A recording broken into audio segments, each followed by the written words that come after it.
विशेष सूचना 123 भंजानगर विधानसभा निर्वाचन मंडलीर भारतीय जनता पार्टीर विधायक प्रार्थी श्री प्रद्युम्न कुमार नायक नाम मान्यवर भंजानगर एसडीजेएम अदालत में 2 गोटी फौजदारी मामला विचाराधीन अच्छी।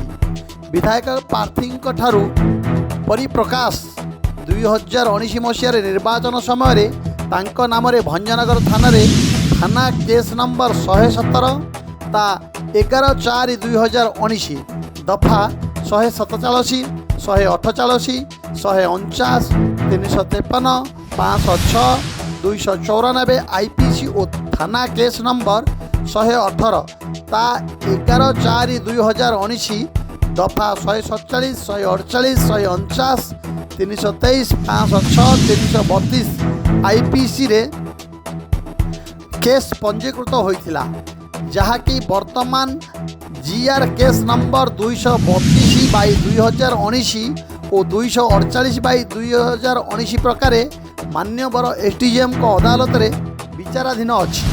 तो मान्यवर अदालत उक्त दफा उपरे गत 12/2/2024 कग्निजेंस नहीं साक्ष्य विचारणा आरंभ करिसंती।